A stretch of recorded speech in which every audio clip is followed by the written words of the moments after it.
Emma's heart stopped as she watched the man violently force his trembling old horse over the bridge, railing into the churning river below.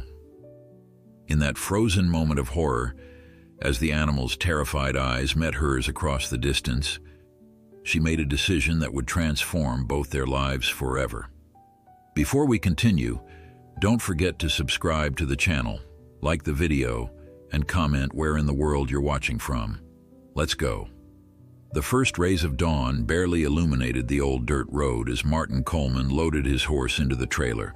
The sky was painted in shades of purple and orange, but the beauty of the morning was lost on Martin, whose weathered face revealed nothing but cold determination. His once prized stallion, Thunder, stood unsteadily in the trailer, his once powerful frame now thin and frail. At 27 years old, Thunder's golden days were long behind him. "Just one more trip, old boy," Martin muttered, avoiding the animal's gaze. There was a time when Thunder had been the pride of Coleman Farms, winning races and bringing in substantial breeding fees. But those days were gone, and Martin Coleman was not a man who kept things that no longer served a purpose. The drive was silent except for the occasional whinny from Thunder as the trailer hit a pothole. Martin kept his eyes fixed on the road, his mind occupied with calculations. Feed costs, veterinary bills, the space in the stable that could be used for a younger, more profitable horse. He had built his business on pragmatism, not sentiment. After nearly an hour, Martin pulled onto a narrow dirt path that led to an old stone bridge crossing a deep, rushing river. The location was remote, far from curious eyes and judgmental neighbors. He'd chosen it carefully, making sure it was a place where no one would witness what he was about to do. Martin parked the truck and walked to the trailer, opening it with practiced efficiency. Thunder's once bright eyes now looked at him with confusion, perhaps sensing something was wrong. This was not their usual destination. There were no green pastures here, no familiar stable smells, just the sound of rushing water and the isolation of dense woods.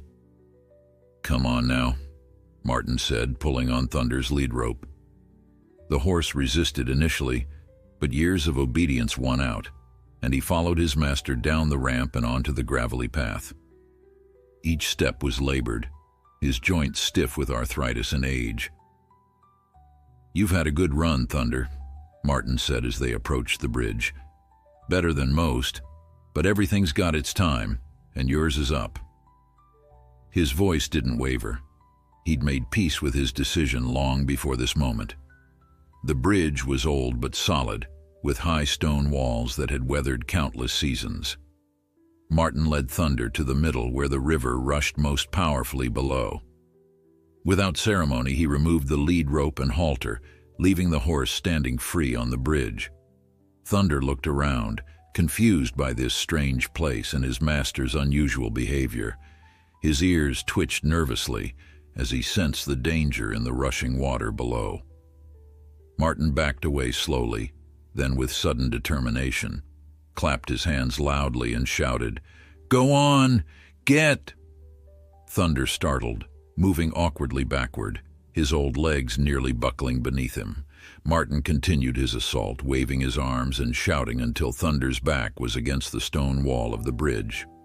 With a final push, Martin forced the horse to the edge and, with a hard slap on Thunder's hindquarters, sent the animal tumbling over the wall and into the raging river below. He didn't stay to watch. He didn't need to see Thunder's struggle against the current, didn't want to witness those final moments. Martin Coleman was a practical man, and practical men didn't waste time on sentiment. He walked back to his truck, started the engine, and drove away without a backward glance. But fate has a way of intervening when we least expect it. And on that bridge, at that precise moment, Martin hadn't been alone. Emma Reeves had risen early that morning, driven by an inexplicable restlessness that often led her to seek solace in nature. At 34, Emma had built a modest but fulfilling life for herself. A veterinary technician by profession, she had always possessed a deep connection with animals that sometimes seemed stronger than her bonds with people. That morning, her wandering had taken her to a hiking trail she'd never explored before. It wound through dense woods before opening up near an old stone bridge. Emma had paused to admire the view, the way the early sunlight danced on the rushing water when she noticed a truck pulling up on the other side. Curiosity kept her watching from behind a large oak tree as a man unloaded an old horse. Something about the scene struck her as wrong, and instead of continuing her hike, she remained hidden, observing. When she realized what was happening, it was too late to intervene. Horror froze her in place as she witnessed the unthinkable, the man deliberately forcing the horse over the edge of the bridge. A scream caught in her throat as she saw the animal disappear into the churning waters below. The truck's engine roared to life and disappeared down the road, snapping Emma out of her paralysis. Without a second thought, she raced toward the bridge, her heart pounding in her chest. Looking over the edge, she saw the horse being swept downstream, struggling weakly against the current. "Hold on," she shouted, though she knew the animal couldn't understand. Emma ran to the end of the bridge and scrambled down the steep embankment, her boots slipping on the wet rocks. She followed the river's edge, keeping her eyes fixed on the horse's dark form as it was carried away by the merciless water. The river narrowed at a bend about a quarter-mile downstream, and the current pushed the horse toward a small natural dam of fallen trees and debris. Emma saw her chance. If the horse got caught there, she might be able to reach him. She ran ahead, her lungs burning with the effort, and positioned herself near the fallen trees. Sure enough, the current swept the horse directly toward this natural barrier. With a sickening thud, the animal collided with the logs and became entangled. Emma waded into the water, gasping at the cold that instantly soaked through her jeans. The water was only waist deep here, but the current was strong enough to make each step a struggle. Inch by inch, she made her way to the horse. "Easy, easy," she murmured as she approached. The horse was still conscious, but clearly exhausted, his head barely above water as he wheezed for breath. He didn't resist when Emma reached out to touch his neck, perhaps too weak or too relieved at the human contact to fear her. With tremendous effort, Emma managed to guide the horse toward the shallower water near the bank. It was slow, grueling work, and more than once she feared they would both be swept away. But gradually they made progress. That's it," she encouraged, her voice the only gentle thing in this violent scene. "Just a little more." After what seemed like hours, Emma felt her feet touch more solid ground. She pulled with renewed strength, and finally the horse found footing as well. With one last tremendous effort, they both staggered onto the riverbank, collapsing in exhaustion on the muddy shore. Emma lay there for a moment, breathing hard, her clothes soaked and heavy with river water. Then she turned to look at the horse beside her. He was in terrible shape, emaciated with patches of missing hair and numerous old scars. His coat, once perhaps a rich chestnut, was now faded and dull, but his eyes, though tired, held a quiet dignity that touched Emma deeply. "Who would do this to you?" she whispered, reaching out to stroke his wet neck. The horse's breathing was labored, but he was alive, and for now that was enough. Emma knew she needed to get help. The horse was too weak to walk far, and she couldn't leave him here alone. She pulled her phone from her pocket, relieved to find it had stayed dry in her waterproof case. With trembling fingers, she called the only person she could think of who might be able to help. "Jack, it's Emma. I need your help. I've got an emergency." Jack Donovan arrived within the hour, his old pickup truck bouncing down the rough path that led to the riverbank. A large animal trailer was hitched to the back, swaying slightly with each bump in the road. As soon as he spotted Emma and the horse, Jack killed the engine and jumped out, his weathered face etched with concern. "Good Lord, Emma," he called, jogging toward them. "When you said emergency, you weren't kidding." Jack was a local rancher who had been friends with Emma since she'd moved to the area 5 years ago. They'd met when she'd treated one of his horses during her first week at the veterinary clinic, and his straightforward kindness had formed the foundation of a lasting friendship. "Thanks for coming so quickly," Emma said, rising stiffly from beside the horse. Her clothes had dried somewhat in the morning sun, but she was still damp and shivering. "I didn't know who else to call." Jack surveyed the scene, taking in the exhausted animal and Emma's bedraggled appearance. "What on earth happened here?" he asked, kneeling down to examine the horse more closely. Emma recounted what she had witnessed, her voice growing taut with anger as she described the man callously sending the horse over the bridge.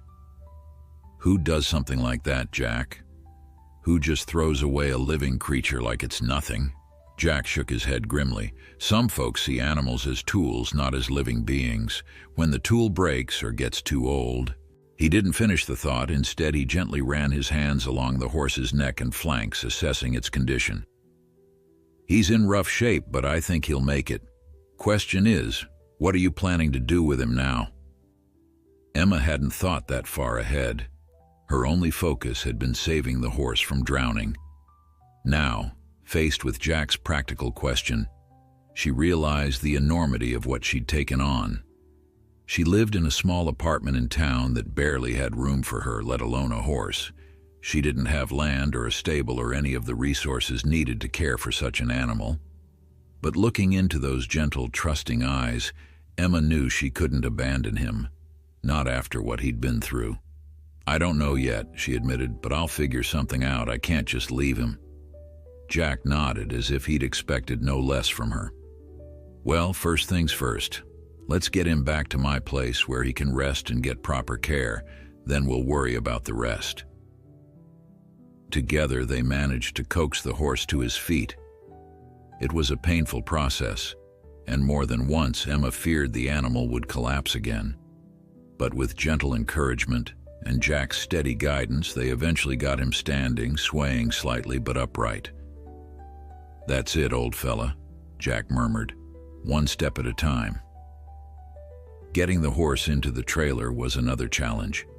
He was clearly wary, perhaps associating the last trailer ride with his near-death experience. Emma walked ahead of him, speaking softly and encouraging him forward, while Jack supported him from behind. After several tense minutes, the horse finally stepped into the trailer and Jack secured the door behind him. "You did good," Jack told Emma as they climbed into the cab of his truck. "Most people would have just called animal control and gone about their day. But not you. Never you, Emma Reeves." Emma managed a tired smile. "I didn't do anything special. Anyone with a heart would have done the same." Jack glanced at her as he started the engine. "We both know that's not true. The world's full of people who look the other way when things get complicated or difficult. You dive in head first. Always have."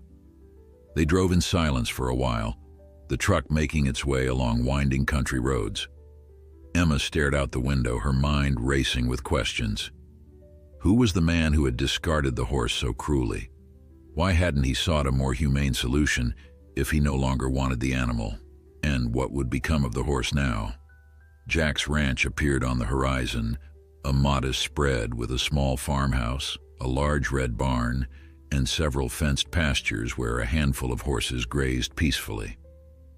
It wasn't fancy, but it was well maintained, reflecting Jack's practical, no-nonsense approach to life. They parked near the barn, and Jack went around to lower the trailer ramp. Emma waited anxiously, afraid the horse might have collapsed during the journey, but when Jack opened the door, the old stallion was still standing, though visibly exhausted. "He's a fighter," Jack observed as they carefully led him down the ramp. "Good sign." They guided the horse into an empty stall that Jack had prepared with fresh straw, a bucket of clean water, and a small amount of hay.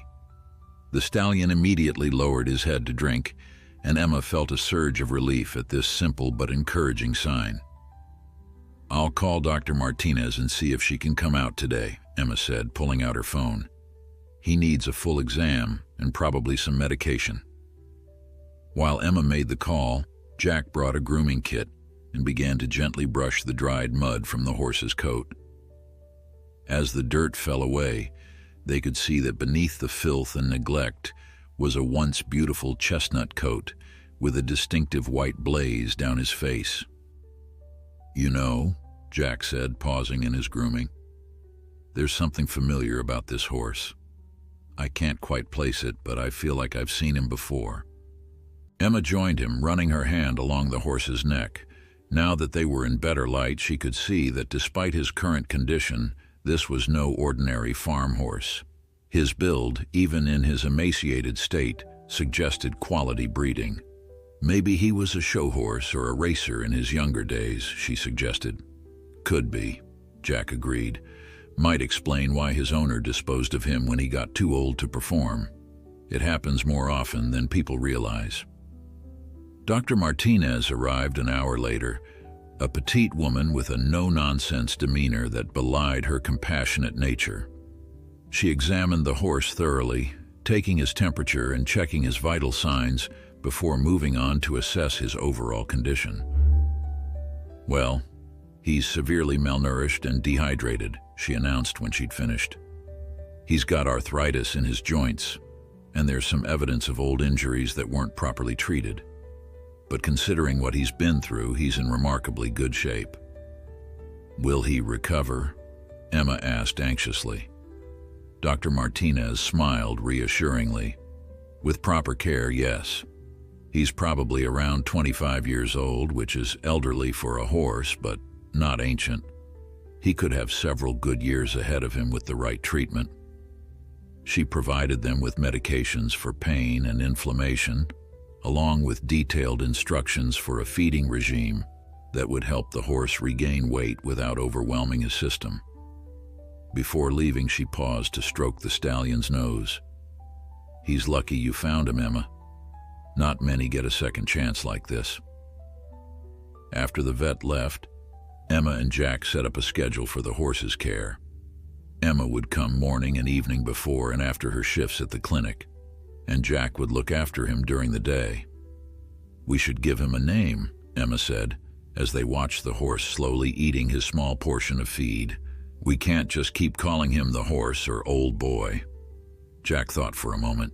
"How about Phoenix? Since he's rising from the ashes, so to speak." Emma smiled, feeling the rightness of the name settle in her heart. "Phoenix," she repeated, watching as the horse's ears flicked toward her at the sound of her voice. "I think it suits him perfectly." As they left the barn, Emma paused to look back at Phoenix, now resting comfortably in his clean stall. Whatever his past had been, whatever cruelty he had endured, she was determined that his future would be different. She would make sure of it, no matter what it took. Over the next few weeks, Emma fell into a new routine.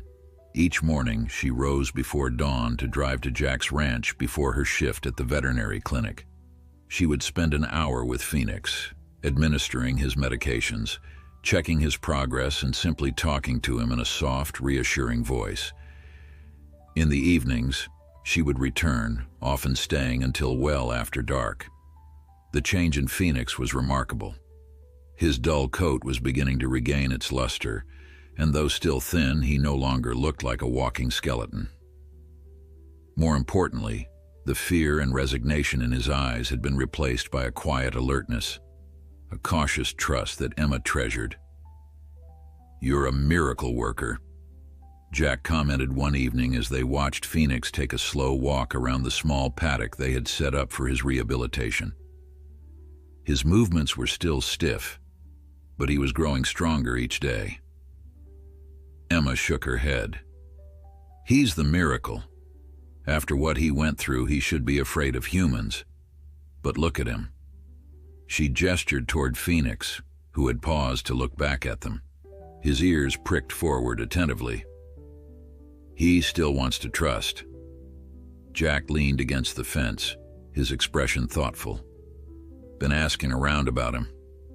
No one's claimed to be missing a chestnut stallion with a white blaze. But Brian down at the feed store mentioned something interesting. Said he heard that Martin Coleman lost a valuable horse recently." "Martin Coleman?" The name was vaguely familiar to Emma. Isn't he the owner of that big breeding operation out past Miller's Creek? Jack nodded. Coleman Farms. Pretty successful business. Specializes in racing stock. He's got a reputation for being ruthlessly practical, though. Word is, if an animal doesn't perform or produce, it doesn't stay at Coleman Farms long. A chill ran down Emma's spine as she remembered the man at the bridge, his cold efficiency as he forced the horse into the river. You think Phoenix belonged to him? It's just a hunch, Jack cautioned. But the timing fits, and Phoenix has the build of a racehorse, even in his current state. Might be worth looking into, at least to make sure no one comes trying to reclaim him. Emma's hands tightened on the fence rail. The thought of returning Phoenix to the man who had tried to kill him was unbearable. I'll check the county records tomorrow, see if there's any registration for a horse matching his description. That night, Emma couldn't sleep. She kept thinking about Phoenix and the cruelty he had endured. How many other animals had suffered similar fates because they were no longer useful or profitable? The thought filled her with a quiet, smoldering anger that kept her tossing and turning until dawn. At work the next day, Emma took her lunch break to visit the county clerk's office. The woman at the desk, a friendly, middle-aged lady named Margaret, was happy to help her search through the records of registered horses in the area. We're looking for a chestnut stallion, about 25 years old, with a white blaze, Emma explained. He might have been registered to Coleman Farms. Margaret's fingers flew over the keyboard as she entered the search parameters. After a few moments, she nodded. Here we go. Coleman Farms has several horses matching that general description, but only one that's the right age. She turned the screen so Emma could see. Thunderbolt's Legacy, registered 23 years ago to Martin Coleman. Emma leaned in to examine the registration. There was a photo, clearly taken many years ago, of a magnificent chestnut stallion with a distinctive white blaze. Even accounting for the changes time and neglect had wrought, there was no doubt in Emma's mind that this was Phoenix. He was quite the champion in his day, Margaret commented, scrolling through the record. Multiple wins at prestigious races, and then a successful stud career. Worth a small fortune, I'd imagine. What happened? Emma asked, though she already knew the grim answer. Margaret shrugged. Says here he was retired from breeding 5 years ago. No record after that.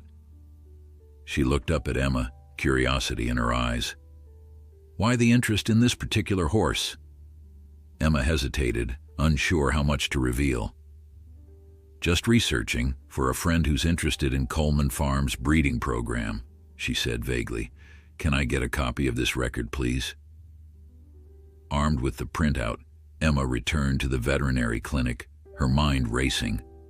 Phoenix, or Thunderbolt's Legacy, as he had once been known, had been a valuable and celebrated horse. How had he gone from that to being disposed of in such a cruel manner? And what would Martin Coleman do if he discovered that Phoenix was still alive? That evening, Emma shared her findings with Jack.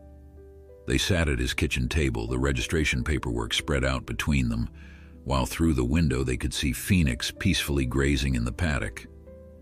No question it's him, Jack said, comparing the old photo to the horse outside. The white blaze is identical, and see this marking on his left flank? Same pattern, even if his coat isn't as glossy now. Emma nodded, a knot of tension forming in her stomach. So what do we do? Coleman has legal ownership, Jack. If he finds out Phoenix is here, he could demand him back. Jack's expression hardened. Not if we can prove he tried to kill the horse. What he did was criminal. But it's my word against his, Emma pointed out. I didn't take photos or videos. I was too focused on saving Phoenix. They fell silent, considering the dilemma. Finally, Jack spoke. We need to keep this quiet for now. Coleman thinks the horse is dead, and that's to our advantage. Meanwhile, we'll keep rehabilitating Phoenix and look for a more permanent solution.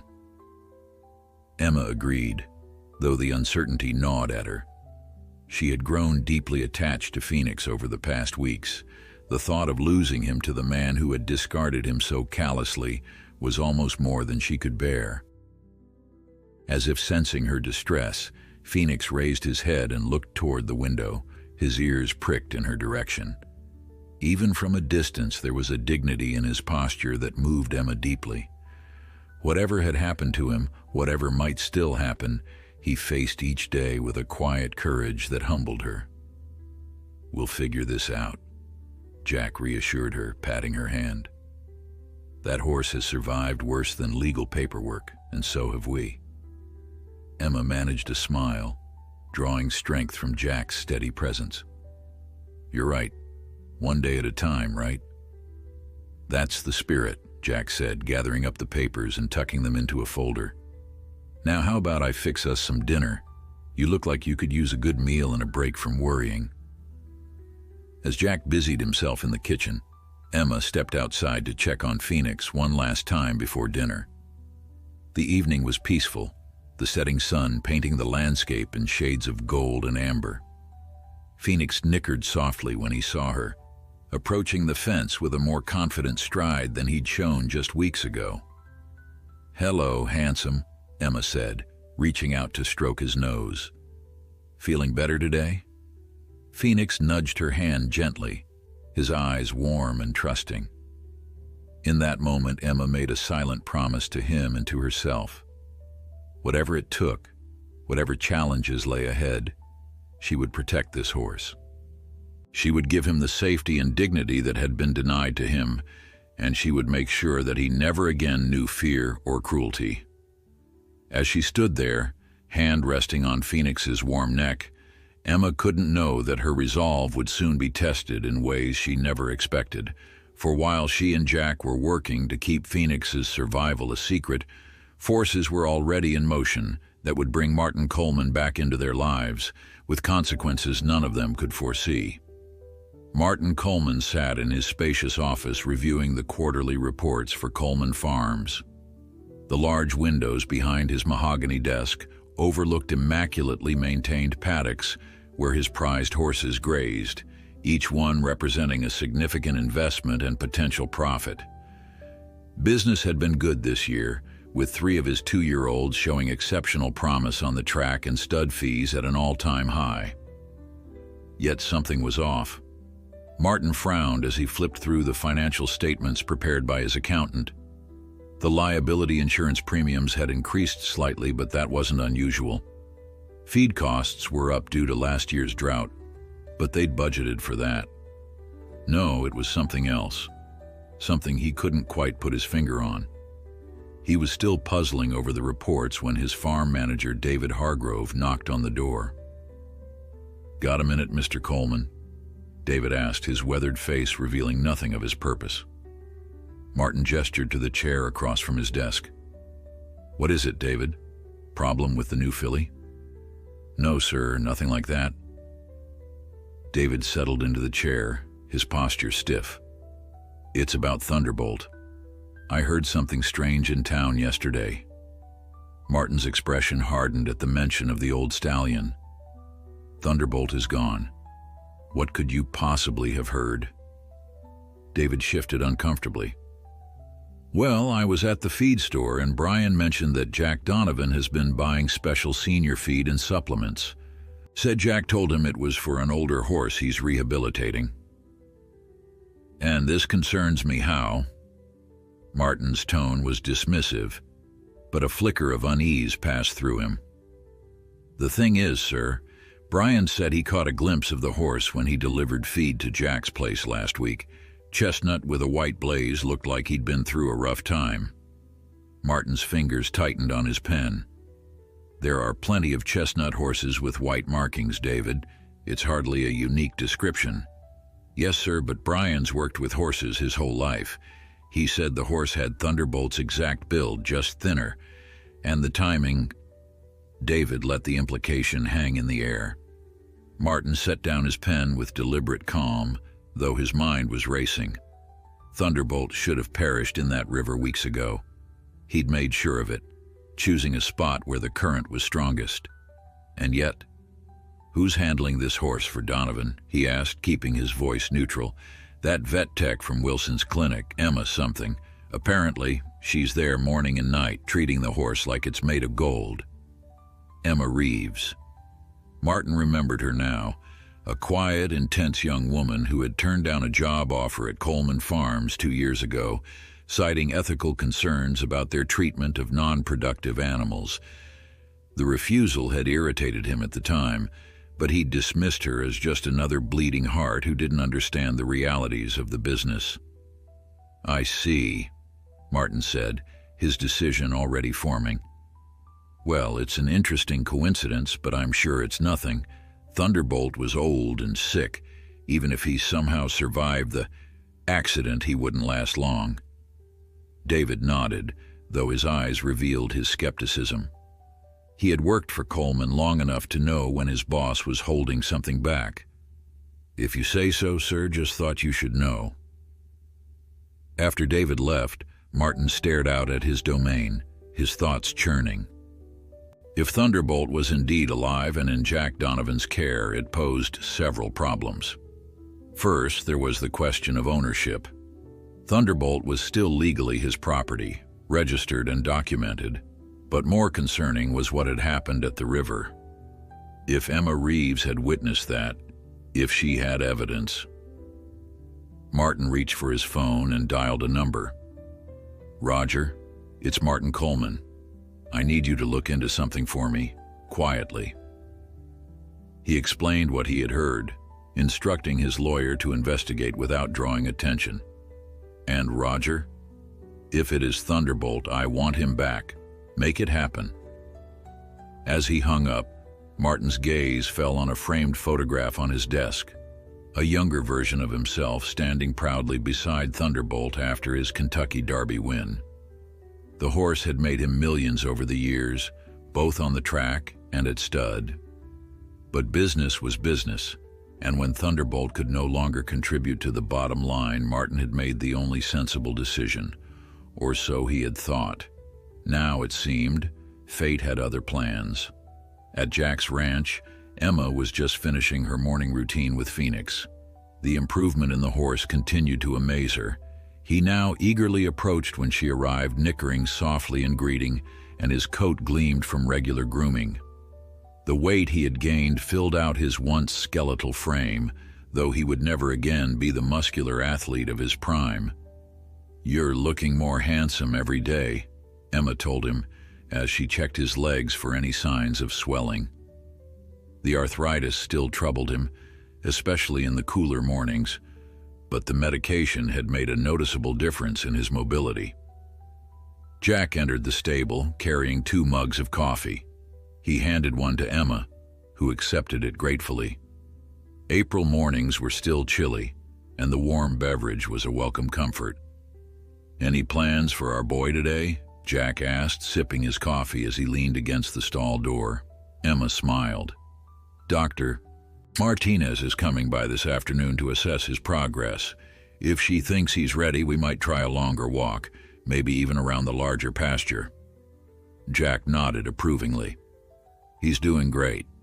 Hard to believe he's the same horse we pulled from the river." They stood in companionable silence, watching Phoenix munch contentedly on his breakfast. Over the past weeks, their shared mission to rehabilitate the horse had brought Emma and Jack closer than ever. There was an ease between them now, a natural rhythm to their interactions that felt like coming home. "I've been thinking," Jack said finally, "about a permanent solution for Phoenix." Emma turned to him, her heart skipping a beat. Though they had avoided discussing it, the question of Phoenix's future had been weighing on her mind. Jack's small ranch was already home to several horses, and caring for an elderly stallion with health issues was expensive and time-consuming. "What kind of solution?" she asked cautiously. Jack met her gaze directly. "I know you've been worried about where he'll end up, and I've seen how attached you are to him." "We both are," Emma pointed out. "True," Jack acknowledged with a smile, "but my point is, I think Phoenix should stay here permanently. We've got the space, and between the two of us we can manage his care." Relief and gratitude washed over Emma. "Are you sure, Jack? It's a big commitment." "I'm sure," he said firmly. "That horse deserves a peaceful retirement, and you deserve to know he's safe and well cared for. Besides," he added with a hint of his characteristic humor, "I've gotten used to having you around all the time. The place would seem too quiet without you rushing in and out at all hours." Emma felt a warmth that had nothing to do with the coffee spread through her chest. Impulsively, she leaned over and hugged him, careful not to spill either of their drinks. "Thank you," she whispered against his shoulder.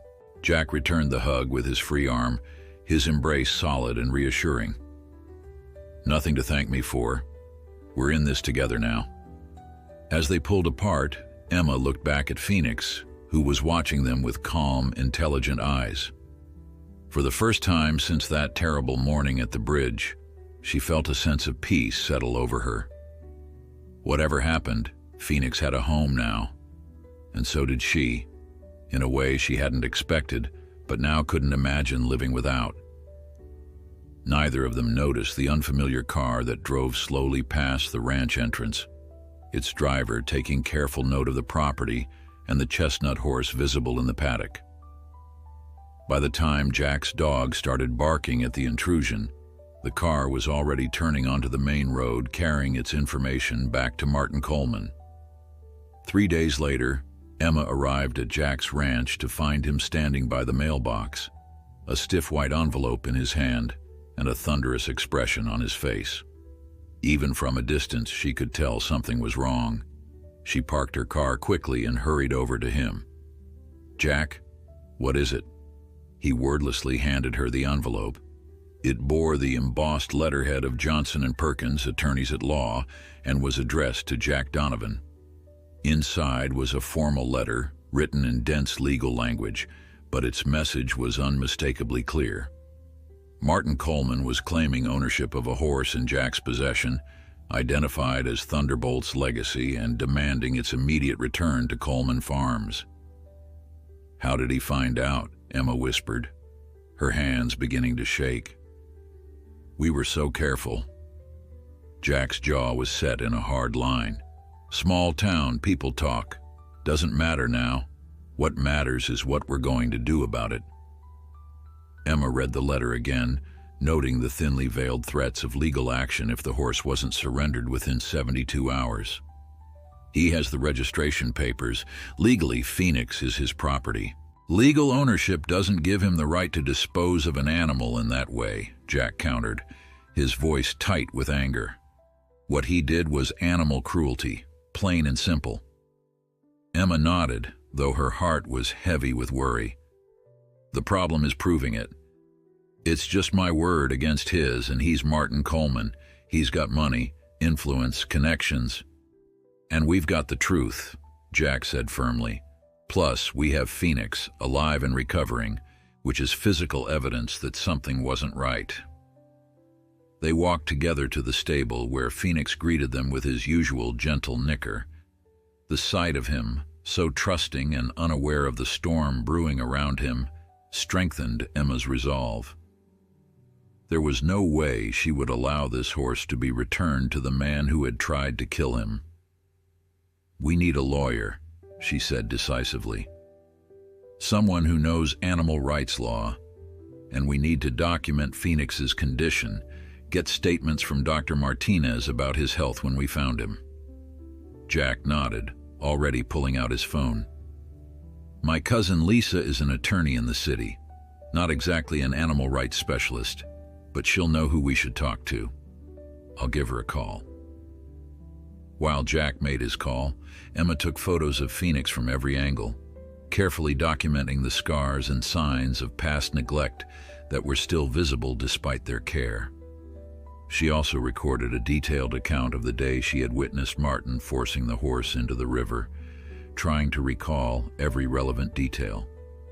By the time Jack returned, Emma had compiled a significant amount of evidence on her phone. "Lisa's connecting us with a colleague who handles animal welfare cases," Jack reported.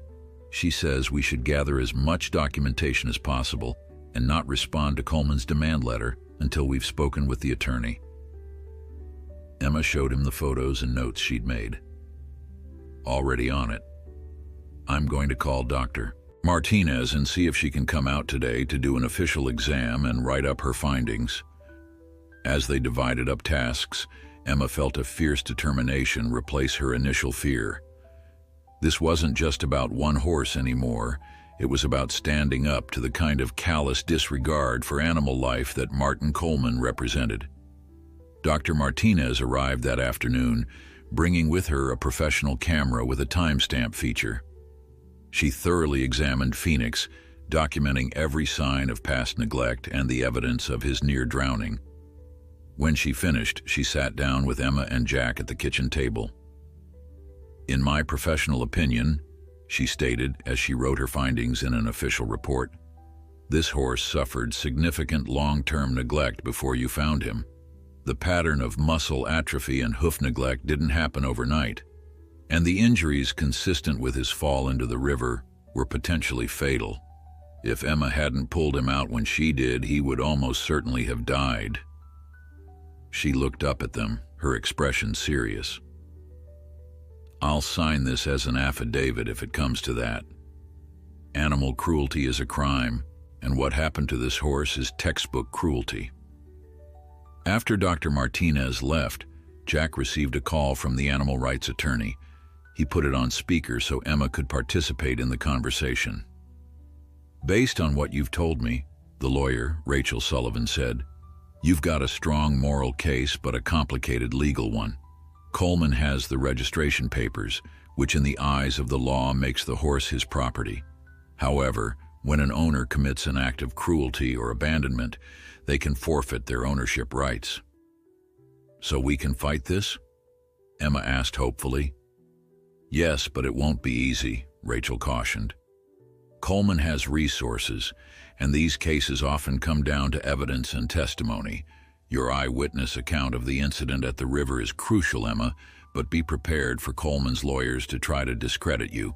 They discussed strategy for nearly an hour, with Rachel advising them on the next steps, including responding to the demand letter with a clear statement that they were disputing Coleman's claim based on animal abandonment and cruelty. "One more thing," Rachel said before hanging up. "Start rallying community support. Public opinion can be powerful in cases like this, especially in small towns. Let people know what's happening, and don't be afraid to use social media to spread the word." After the call ended, Emma and Jack looked at each other, the weight of the challenge ahead settling on their shoulders. "You know," Jack said quietly, "you don't have to do this. This could get ugly, and Coleman's the type to hold grudges. It might affect your job, your reputation." Emma's response was immediate and fierce. "I'm not backing down. Not after what I saw, and not after all Phoenix has been through. If Coleman wants a fight, he's got one." Jack smiled, a mixture of pride and concern in his eyes. "I was hoping you'd say that, but I needed to give you the choice." "There is no choice," Emma said simply. "Not for me."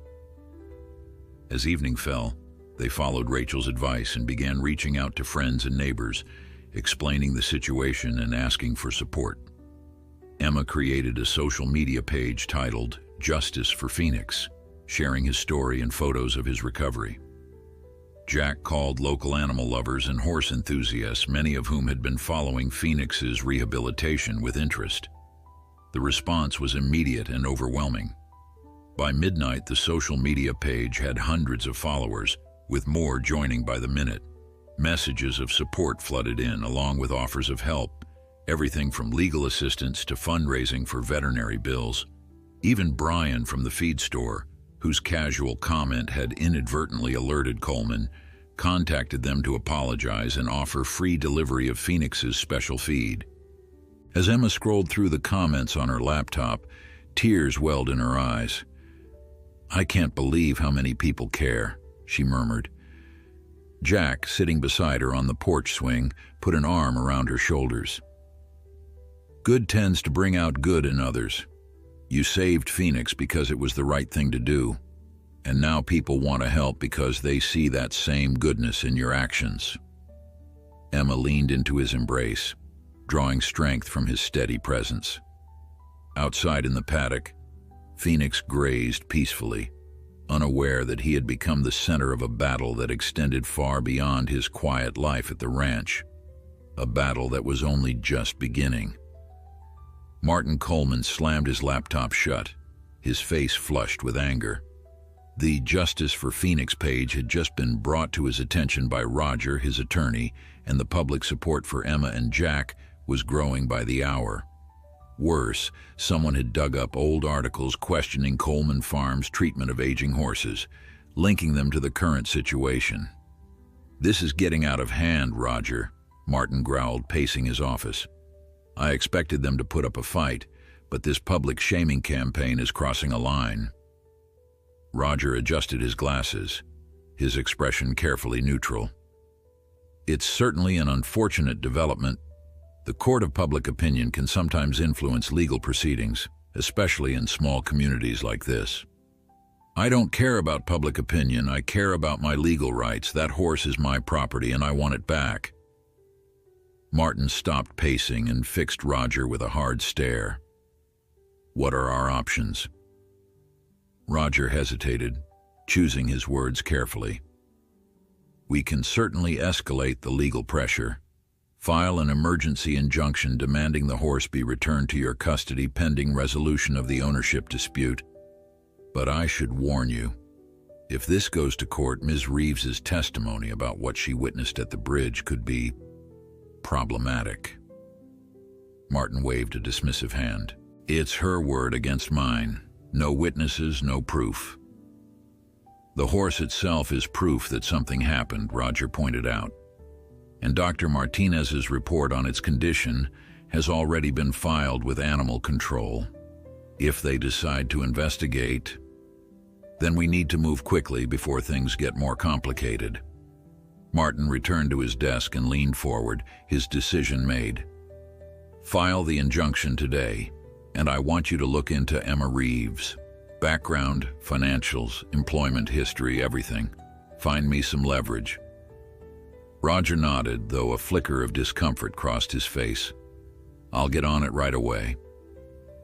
After the lawyer left, Martin sat alone in his office, fuming. The entire situation was absurd.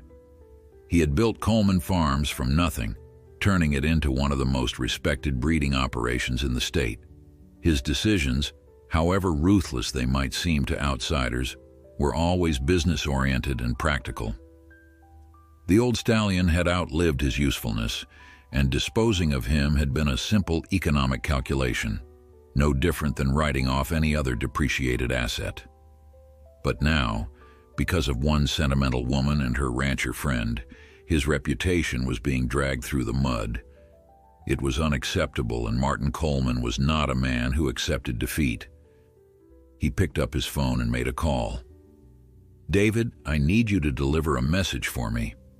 At Jack's ranch, the atmosphere was one of cautious optimism.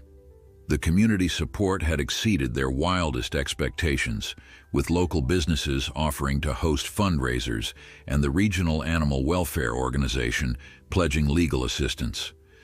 Even the local newspaper had reached out for an interview about Phoenix's story. Emma was in the stable, grooming Phoenix while trying to explain the situation to him in a soothing voice, as if the gentle horse could understand the human drama swirling around him. "Don't worry, boy," she murmured, running the brush along his neck. "We're not going to let anyone take you away. You're home now."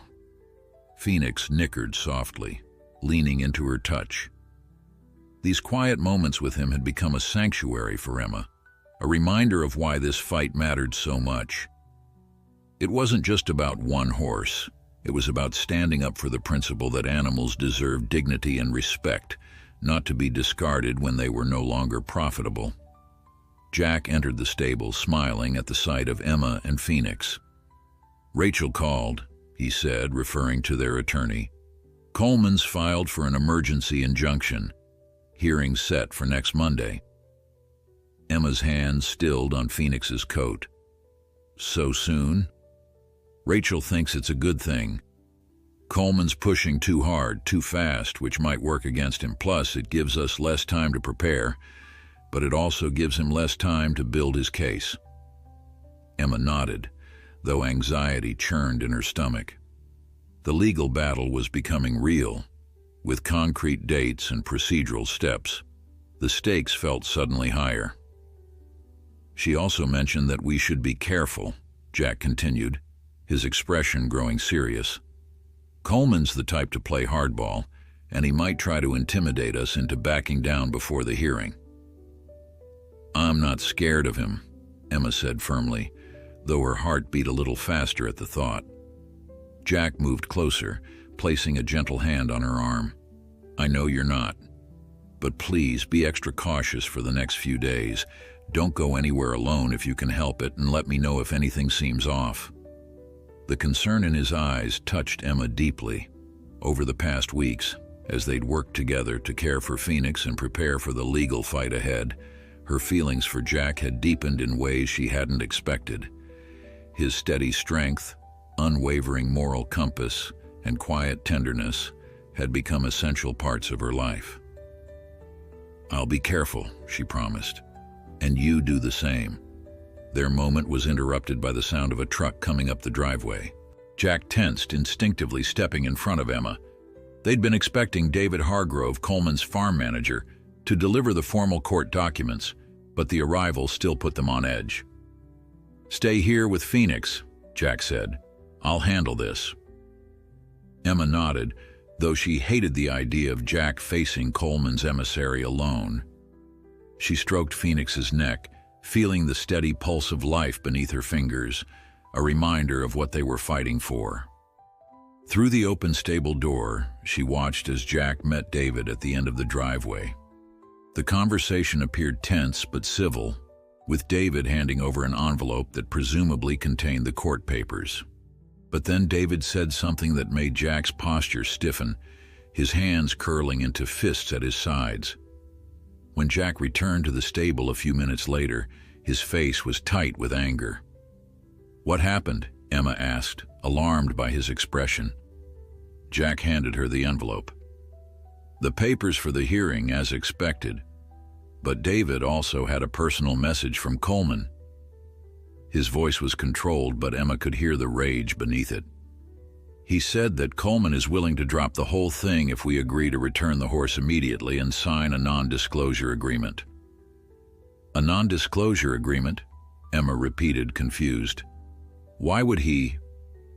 Because he doesn't want your testimony about what happened at the bridge to ever become public, Jack explained grimly. He's trying to bury the evidence of what he did, but that's not all. Jack paused, clearly debating whether to continue. Tell me, Emma insisted. He said if we don't accept the offer, Coleman will make sure we both regret it. He mentioned that the veterinary clinic where you work does business with several of Coleman's associates, and that my ranch supply loan comes up for renewal next month. Emma felt a chill run through her. He's threatening our livelihoods. Basically, Jack confirmed. It's a warning shot, letting us know he can make life difficult for us if we pursue this. Emma's initial fear quickly gave way to indignation. That just proves he knows he's in the wrong. If he had a legitimate claim, he wouldn't need to resort to threats and intimidation. Jack's expression softened as he looked at her. That's my girl, he said, the words slipping out before he could catch them. A flush crept up his neck. I mean, that's the spirit. We're not backing down. Emma felt warmth bloom in her chest at his words, but before she could respond, her phone buzzed with an incoming text message. She glanced at it and gave a small gasp of surprise. It's from one of the technicians at Coleman Farms, she said, showing Jack the screen. She says she has information about how Phoenix was treated there and wants to meet. She says she's been following our social media page and can't stay silent anymore. Jack read the message, his expression cautiously hopeful. This could be exactly what we need, someone from inside Coleman's operation who can corroborate your story. He looked up at Emma, but it could also be a trap. Emma nodded, the same thought having occurred to her. We'll be careful. Public place, both of us there, Rachel on standby. But if she's genuine, this could change everything. As they stood together, formulating a plan for the meeting, Phoenix watched them with those wise, gentle eyes that had seen so much hardship and now so much love. The battle lines were drawn, and the next move would determine not just his fate, but the possibility of justice for all the voiceless animals who depended on human compassion for their very survival. The following afternoon, Emma and Jack sat in a booth at Maggie's Diner, a popular local establishment, far enough from Coleman Farms to be neutral territory. They had arrived early, positioning themselves with a clear view of the entrance and parking lot. Rachel, their attorney, was on standby, waiting for their call with an update on the meeting. She said she'd be wearing a red scarf, Emma murmured, glancing at her watch for the third time in 5 minutes. The whistleblower, who had identified herself only as Melissa in her messages, was due to arrive any moment. Jack placed his hand over Emma's on the table, steadying her nervous fingers. Try to relax. We don't want to spook her by looking too anxious. Emma nodded, taking a deep breath. She understood the risk this woman was taking in coming forward. Coleman Farms was one of the largest employers in the area, and crossing Martin Coleman could mean not just losing a job, but potentially being blacklisted across the industry. The bell above the diner door jingled, and a slender woman in her late 20s entered. She wore jeans and a simple blouse with a bright red scarf wound around her neck, despite the mild spring weather. Her eyes scanned the room nervously before landing on Emma and Jack. After a moment's hesitation, she approached their table. "Emma Reeves?" she asked in a low voice, her gaze darting to the door as if ready to flee at any moment. "Yes, that's me," Emma confirmed. "And this is Jack Donovan. Thank you for meeting us, Melissa." The woman slid into the booth across from them, keeping her back to the wall so she could see the entrance. "I can't stay long," she said, her voice taut with tension. "If anyone from the farm sees me with you—" "We understand," Jack assured her, "and we appreciate the risk you're taking." Melissa nodded, her hands fidgeting with a paper napkin. "I've worked at Coleman Farms for 3 years as a veterinary assistant. I love horses, that's why I took the job. But the things I've seen there, it's not right." Emma leaned forward slightly. "Can you tell us specifically about Thunderbolt's legacy, the horse we call Phoenix?" Melissa's expression darkened. Thunderbolt was one of the oldest horses on the farm. He had a special place there for years because of his racing record and stud value, but about 6 months ago he developed arthritis pretty badly. He needed special care, medication, a modified diet, all things that cost money without generating any return. She swallowed hard before continuing. "Coleman has a policy about non-productive assets. If an animal isn't racing, breeding, or improving the farm's reputation, it's disposed of. Usually that means selling to other farms or auctions, but for older horses with health issues," she trailed off, her meaning clear. "What happened in the weeks before Thunderbolt disappeared?" Jack prompted gently. Melissa twisted the napkin in her hands. "His care regimen was discontinued. Orders from Coleman himself. No more medication, no more special feed, just the bare minimum to keep him alive. He lost weight rapidly, and his condition deteriorated. When I tried to advocate for him, I was told to mind my own business or find another job." Emma felt a surge of anger at the callous treatment. "And then one day, he was just gone?" Melissa nodded. "Coleman told everyone that Thunderbolt had been euthanized humanely due to his failing health, but the timing was strange. Our regular vet wasn't called and there was no documentation. Some of the stable hands whispered that Coleman had taken care of it himself." She looked up, her eyes meeting Emma's. "When I saw your post about Phoenix, I knew immediately it was Thunderbolt. The white blaze is distinctive, and the timeline matched perfectly." "Would you be willing to testify about this in court?" Jack asked, his voice gentle but serious. Fear flashed across Melissa's face. "I'd lose my job for sure. And in this industry, word gets around. I might never work with horses again." "We understand," Emma said, reaching across the table to touch Melissa's hand briefly. "But your testimony could make all the difference in saving Phoenix, and maybe other horses in similar situations." Melissa was quiet for a long moment, the internal struggle evident on her face. Finally, she sighed. "Let me think about it. But in the meantime, I brought these." She reached into her bag and pulled out a manila envelope, sliding it across the table. "Medical records for Thunderbolt from the past year, showing the abrupt discontinuation of care, and photos I took documenting his condition before he disappeared. I had a feeling something bad was going to happen, so I started keeping my own records." Emma accepted the envelope with a mixture of gratitude and grim anticipation of what its contents would reveal.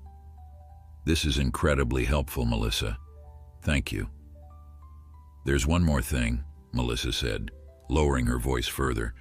"Thunderbolt isn't the first horse to disappear under mysterious circumstances. Over the past 5 years, at least 3 other aging horses have vanished without proper documentation. Always the ones that had become too expensive to maintain but weren't valuable enough to sell." Jack and Emma exchanged a glance, the implications clear. This wasn't an isolated incident, but a pattern of behavior, which strengthened their case considerably. As Melissa prepared to leave, she paused, her expression troubled. "Coleman knows you have the horse. He's furious about it, and about the social media campaign. I've overheard him on the phone with his lawyer, talking about making examples of you both. Be careful, he doesn't like to lose." With those ominous words, she slipped out of the diner, disappearing down the street before they could ask any further questions. Back in Jack's truck, they opened the envelope, spreading the documents on the seat between them. The medical records showed a clear pattern. Thunderbolt had received excellent care for years, with regular veterinary visits, specialized feed, and joint supplements. Then abruptly, 6 months ago, all treatment was discontinued except for the most basic care. The photos were even more disturbing, a series of images showing Thunderbolt's progressive decline. The final photo, dated just days before Emma had found him in the river, showed an emaciated horse with dull eyes and a defeated posture. A stark contrast to the healthy, spirited animal now recovering at Jack's ranch. It's criminal," Emma whispered, her voice breaking. "How can anyone treat an animal this way, especially one that brought them so much success and profit?" Jack's hand found hers again, his touch grounding her in the midst of the swirling emotions. "Some people see animals as commodities, not as living beings. But with these records and your testimony, we have a real chance of proving Coleman's cruelty." As they drove back to the ranch, the weight of what they had learned settled over them. The case was no longer just about saving one horse. It was about exposing a pattern of abuse that had gone unchecked for years. The stakes had risen dramatically, and with them, the potential for backlash from a man unaccustomed to being challenged. At the ranch, they found Phoenix standing at the fence, as if waiting for their return. Emma went to him immediately, burying her face in his neck, drawing comfort from his steady presence. Jack watched them for a moment before joining them, his hand resting protectively on Emma's back. "We won't let him take you," Emma promised Phoenix, her voice fierce with determination. "No matter what it takes." As the sun began to set, casting long shadows across the paddock, Emma and Jack stood together with Phoenix, a small island of peace before the storm that was surely coming. Tomorrow would bring new challenges. The hearing was just days away, and Coleman was clearly preparing to fight with every resource at his disposal. But for now, in this moment, they had each other. They had the truth, and they had a community rallying behind them. It would have to be enough. The day before the emergency hearing, Emma arrived at the veterinary clinic to find her supervisor, Dr. Wilson, waiting for her with an unusually grave expression. He beckoned her into his office, closing the door behind them. "Emma, we need to talk," he said, his voice carrying none of its usual warmth. "I received a call from Martin Coleman yesterday. He's threatening to pull all his business from our clinic and convince other breeders to do the same." Emma's heart sank, though she wasn't entirely surprised. Coleman's threats were becoming reality. "Because of me," she said softly. It wasn't a question. Dr. Wilson nodded reluctantly. "Coleman Farms represents nearly 20% of our annual revenue. If they go and take others with them," he spread his hands in a helpless gesture, "I might have to let staff go." The implication was clear. Emma might lose her job, a job she loved, working with the animals who needed her. Despite anticipating this possibility, the reality stung. "I understand the position you're in," she said, keeping her voice steady. "And I appreciate you telling me directly." Dr. Wilson studied her for a long moment. "You know, I've been in this business for 30 years, seen all kinds of people come through these doors, good ones, bad ones, and everything in between." He leaned back in his chair. "Martin Coleman has always struck me as a man who values money above all else, but that's his right, I suppose." He stood up and walked to the window, looking out at the parking lot. "My father used to say that a person's character is revealed not by how they treat their equals, but by how they treat those who are dependent on them. By that measure, I've always had concerns about Coleman." Emma watched him, uncertain where this was heading. Dr. Wilson turned back to face her. "I'm not asking you to drop your case, Emma. In fact, I want you to know that I've submitted a statement to your attorney describing the previous injuries I've treated in Coleman's horses, injuries that showed patterns of neglect or questionable handling." Emma's eyes widened in surprise. "But your business—" "Might suffer, yes," he acknowledged with a wry smile. "But I didn't become a veterinarian to turn a blind eye to animal mistreatment, regardless of who's responsible. The clinic will survive one way or another, and I sleep better knowing I've done what's right." Emotion welled in Emma's chest. "Thank you," she managed, her voice thick. Dr. Wilson waved away her gratitude. "Don't thank me yet. We've still got a fight ahead. Now, you'd better get to work. We've got patients waiting." Throughout the day, Emma found herself buoyed by unexpected support. Several colleagues quietly expressed their solidarity, some even offering to attend the hearing as a show of community backing. By closing time, it seemed that Coleman's attempt to isolate her had backfired, instead rallying more people to her cause.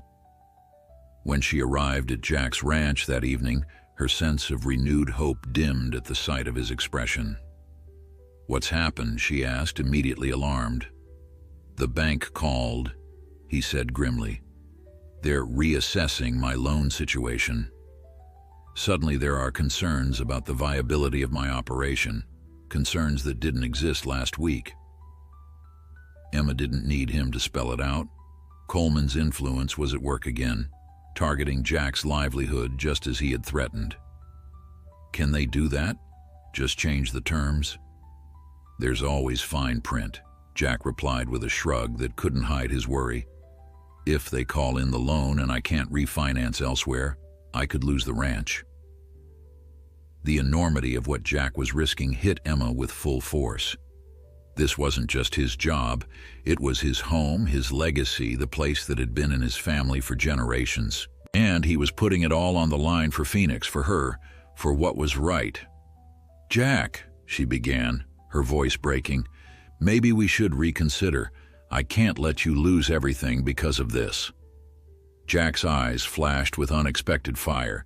"Don't you dare, Emma Reeves, don't you dare suggest we back down now." He stepped closer, taking her hands in his. "This was never just your fight. It's mine, too. And some things are worth fighting for, even if you lose everything else."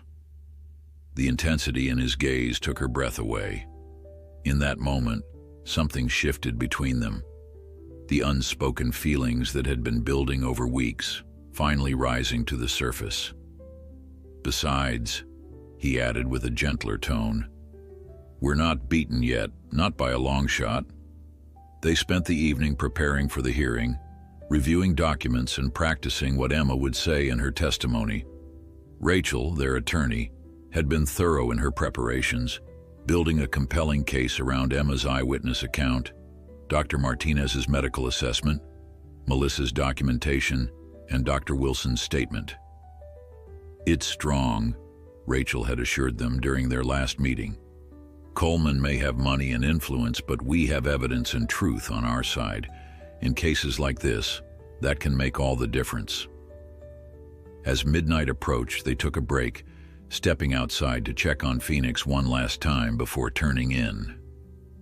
The old horse was sleeping peacefully in his stall, unaware of the battle being waged on his behalf. It all comes down to tomorrow, Emma said softly, watching the gentle rise and fall of Phoenix's breathing. Jack nodded, standing close beside her. Whatever happens in that courtroom, I want you to know that I'm proud of you, Emma. Most people would have walked away, especially when things got tough. But not you. Emma turned to face him, her heart full of emotions too complex to name. You didn't walk away either. You've risked everything for a horse you barely knew because it was the right thing to do. Not just for Phoenix, Jack admitted, his voice dropping to a near whisper. For you too. The confession hung in the air between them, honest and vulnerable. Emma felt a flush of warmth spread through her chest.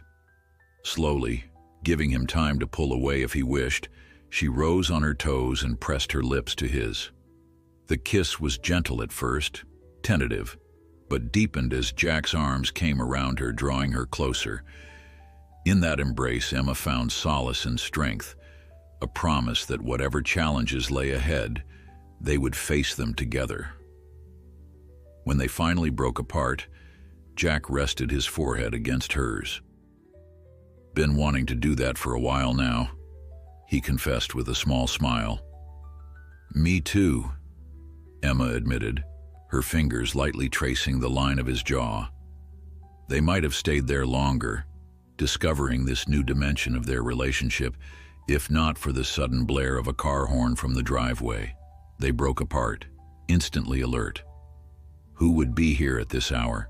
Jack muttered, reaching protectively for Emma's hand as they moved toward the front of the house. A car they didn't recognize had pulled up, its headlights cutting through the darkness. The driver's door opened, and a figure emerged, hurrying toward them with obvious urgency. Emma? Jack? The voice was familiar. Melissa from Coleman Farms, her face tense with worry even in the dim light. I'm sorry to come so late, but I had to warn you. Coleman knows about the evidence I gave you. Someone must have seen us at the diner. Emma felt a chill of foreboding. What's happened? He's furious, Melissa said, her voice trembling. He called an emergency meeting of his staff this evening. He's planning something to make sure Phoenix never makes it to that courtroom tomorrow. Jack's grip on Emma's hand tightened. What exactly did he say? Melissa shook her head. I don't know details, just that he told David to take care of the problem tonight and that by morning there would be no evidence left to present. The implication was chillingly clear. Coleman was desperate enough to consider extreme measures to prevent the hearing from proceeding. We need to move Phoenix, Jack said immediately. Right now. But where? Emma asked, her mind racing. If Coleman sends men to look for him, I know a place, Melissa interjected. A small sanctuary about 2 hours from here. I volunteer there sometimes. The owner would take him in, no questions asked, at least until after the hearing. The decision was made in seconds. Jack went to prepare the trailer while Emma and Melissa hurried to the stable to get Phoenix ready for transport. As they worked, Emma's thoughts whirled with fear and determination. Coleman's desperate move confirmed that their case was strong, but it also meant he would stop at nothing to win. The night that had begun with hope and a new understanding between her and Jack was now transformed into a race against time, with Phoenix's life hanging in the balance once again. Midnight had long passed as they guided Phoenix into the trailer. The old horse, sensing their urgency, followed Emma's lead with surprising cooperation, as if he understood the gravity of the situation. Jack secured the trailer door while Emma made a quick call to Rachel, their attorney, explaining the new development. "I'll notify the judge first thing in the morning," Rachel assured her. "This attempt to tamper with evidence will only strengthen our case. Just keep Phoenix safe until the hearing." As they prepared to leave, the distant rumble of vehicles approaching sent a spike of fear through Emma. "Someone's coming," she whispered, peering through the darkness toward the entrance to Jack's property. "Go now," Jack urged, helping Melissa and Emma into the truck. "Take the back road through the orchard. It connects to Route 16 a mile down. I'll stay here and stall them if it's Coleman's men." "I'm not leaving you alone to face them," Emma protested, even as she recognized the logic of his plan. Jack squeezed her hand briefly. "I'll be fine. I'll call Sheriff Davis. He's an old friend. Just get Phoenix to safety and meet me at the courthouse." He pulled her in for a quick, fierce kiss. "Go." With a final reluctant nod, Emma slid behind the wheel. Jack stepped back as she started the engine and carefully navigated the truck and trailer down the dark back path leading away from the ranch. In the rearview mirror, she caught a final glimpse of Jack striding purposefully toward the house, shoulders squared with determination. The narrow path through the old apple orchard was nerve-wracking to navigate in the dark, especially with the trailer.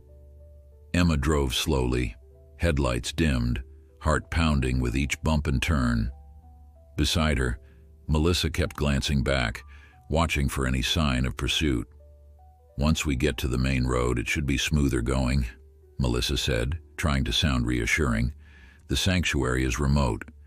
They'll never find us there before the hearing." They had just reached the junction with Route 16 when Emma's phone rang, Jack's number flashing on the screen. She answered immediately, putting it on speaker. "It was them," Jack confirmed, his voice tight with anger. "David and 2 others. They were looking for Phoenix, claimed Coleman wanted to check on his horse before the hearing." There was a brief pause. When they realized the trailer was gone, they were furious, made some threats. But Sheriff Davis arrived just in time. "They're gone now, but be careful. They could be looking for you on the main roads." "We're taking the scenic route," Emma assured him. "We'll see you at the courthouse." The journey to the sanctuary took nearly 3 hours instead of 2, as they deliberately chose lesser-known back roads to avoid detection. By the time they arrived, the eastern sky was beginning to lighten, with the first hints of dawn. The sanctuary owner, a kind-faced woman in her 60s named Eleanor, was waiting for them despite the early hour. "Melissa called ahead," she explained, helping them lead Phoenix to a secluded paddock away from the main buildings. "He'll be safe here. No one will find him without going through me first, and I'm nobody's pushover." After settling Phoenix with fresh water and hay, Emma and Melissa barely had time for a quick cup of coffee before they needed to head back for the hearing. They arrived at the courthouse 20 minutes before the scheduled time, finding Jack waiting anxiously on the steps with Rachel. "Any problems?" he asked immediately, embracing Emma with palpable relief. "None. He's safe," she confirmed. "Eleanor is watching over him." Rachel ushered them inside, where they were surprised to find the corridor outside the courtroom already crowded with supporters. The Justice for Phoenix social media campaign had clearly been effective.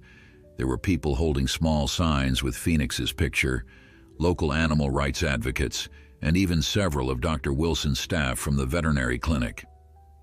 "Word travels fast," Jack commented, visibly moved by the turnout. Inside the courtroom, Martin Coleman was already seated with his attorney, Roger Bennett. Coleman's face was a mask of controlled fury as he took in the crowd of supporters behind Emma and Jack. His gaze locked with Emma's for a moment, cold and calculating, before the bailiff called for order. Judge Catherine Simmons, a stern-looking woman in her late 50s, entered and took her seat. "This is an emergency hearing regarding ownership and custody of the equine known as Thunderbolt's Legacy, also referred to as Phoenix," she began, her tone businesslike. "I understand there's been some concerning developments since this hearing was scheduled. Ms. Sullivan, would you like to address these matters?" Rachel rose confidently. "Yes, Your Honor. Last night, my clients received credible information that Mr. Coleman had instructed his employees to take care of the problem before today's hearing, which they interpreted as a threat to the horse's safety. This was confirmed when Mr. Coleman's farm manager and 2 associates arrived at Mr. Donovan's property late at night, demanding access to the horse." Judge Simmons's expression darkened as she turned to Coleman's attorney. "Mr. Bennett, these are serious allegations. How does your client respond?" Bennett stood smoothly. "Your Honor, these claims are entirely fabricated. Mr. Coleman merely wished to ensure the animal's well-being before today's proceedings. The late hour was unfortunate but necessary given Mr. Coleman's busy schedule. We categorically deny any intent to harm the animal, which remains Mr. Coleman's legal property." The judge's skeptical expression suggested she wasn't entirely convinced. "Let's proceed with testimony, then decide if further investigation into these allegations is warranted." What followed was an intense 3 hours of testimony and evidence presentation. Emma described in detail what she had witnessed at the bridge, her voice steady despite the emotion evident in her face. Jack testified about Phoenix's condition when they found him and the extensive care required to rehabilitate him. Dr. Martinez presented her medical assessment, complete with photographs documenting Phoenix's injuries and malnutrition. The most dramatic moment came when Melissa took the stand. Despite visible nervousness, she provided damning testimony about Coleman's treatment of aging horses and the abrupt cessation of care for Thunderbolt specifically. Coleman's face grew increasingly rigid as she spoke, his knuckles white where he gripped the table before him. When it was Coleman's turn to testify, he presented himself as a practical businessman who had made a difficult but humane decision to euthanize a suffering animal. The horse was old, in pain, and had no quality of life, he stated firmly. "I transported him myself to spare him further suffering.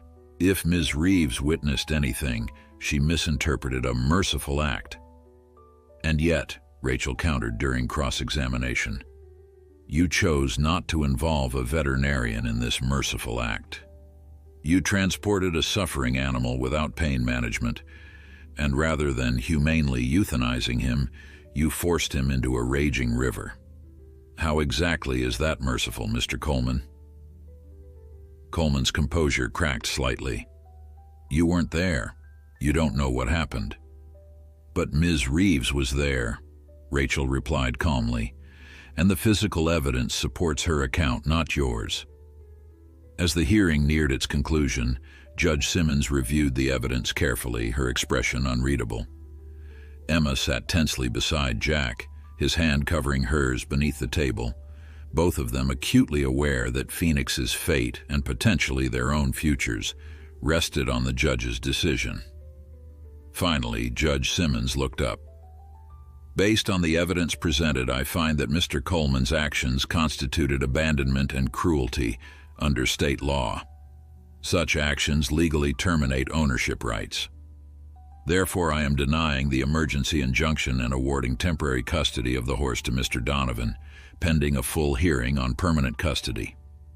She fixed Coleman with a stern gaze. "Furthermore, I am referring this matter to the District Attorney's Office for investigation into potential animal cruelty charges. And Mr. Coleman, let me be perfectly clear. Any attempt to interfere with the animal or intimidate these individuals before the full hearing will result in immediate contempt charges, Do I make myself understood?" Coleman's face had gone pale with rage, but he managed a curt nod. As they left the courtroom, surrounded by well-wishers and supporters, Emma felt a weight lift from her shoulders. It wasn't a complete victory, but Phoenix was safe for now, and Coleman's actions would be investigated by authorities who couldn't be bought or intimidated. "We did it," she whispered to Jack, her voice thick with emotion. He pulled her close, pressing a kiss to her temple. "We did. Now let's go get our horse." 6 months had passed since that fateful day in the courtroom.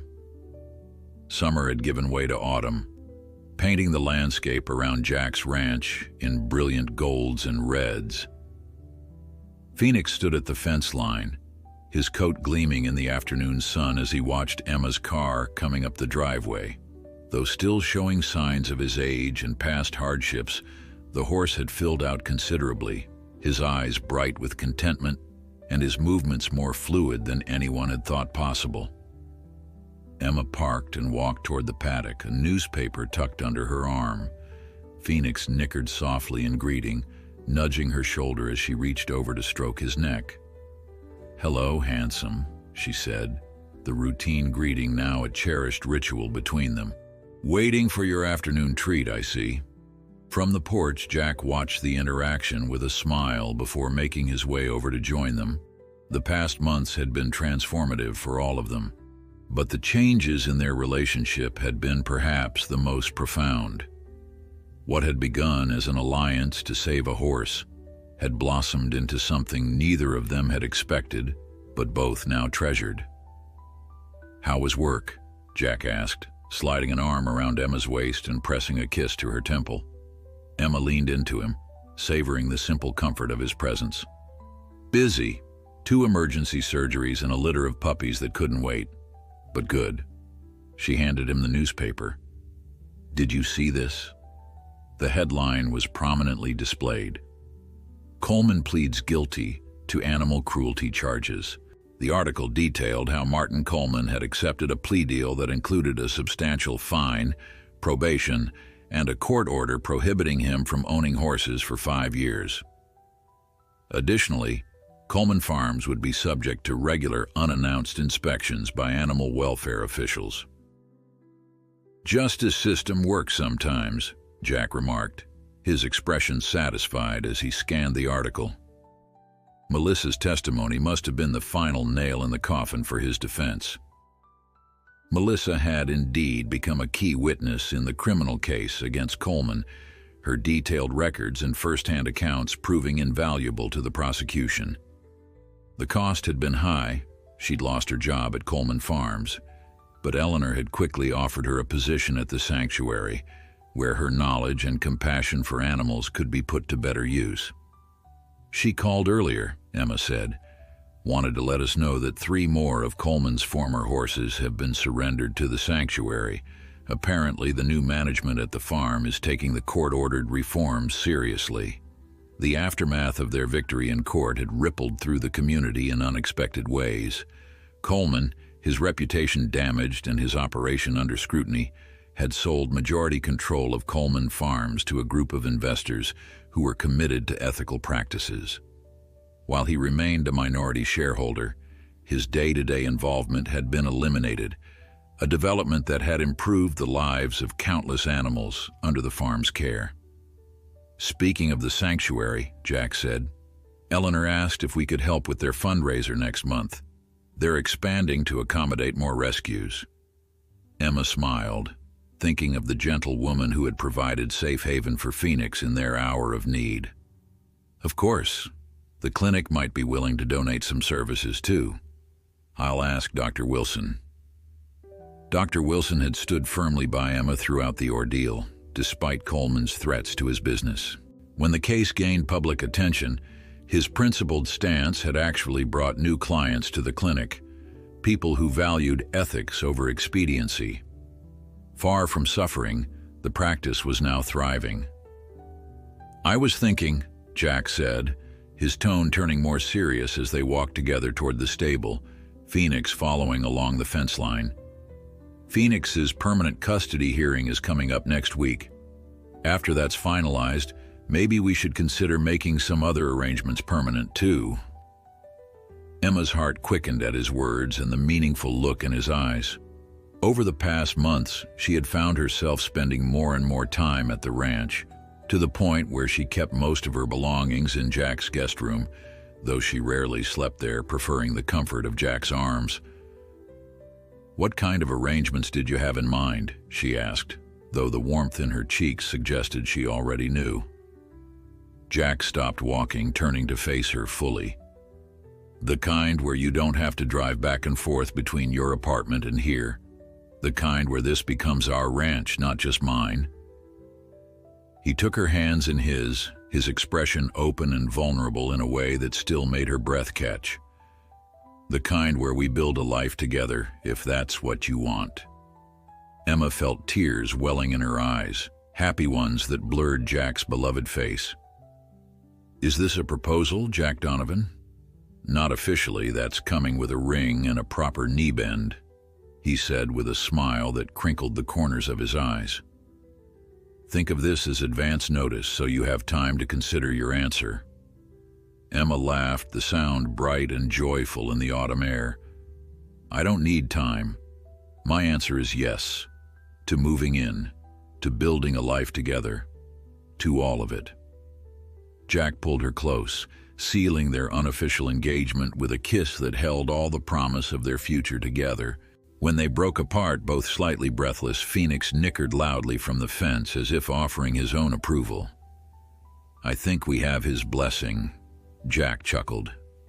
They spent the evening planning their future, practical matters like where Emma's furniture would go, which rooms needed repainting, and how they would convert one of the spare bedrooms into an office for Emma to work from home occasionally. Simple, ordinary details that somehow felt extraordinary because they were making these decisions together. After dinner, they sat on the porch swing, watching the stars emerge in the darkening sky. Phoenix was visible in the nearest paddock, a shadowy form moving peacefully in the gathering dusk. "You know," Emma said reflectively, "when I saw that man forcing his horse into the river that morning, I never imagined where it would lead. I just knew I couldn't look away." Jack's hand found hers, their fingers intertwining in a gesture that had become second nature. "That's who you are, Emma. You don't look away when things get difficult. It's one of the reasons I fell in love with you." She rested her head on his shoulder, considering how a single moment of decision, the choice to help rather than turn away, had altered the course of so many lives.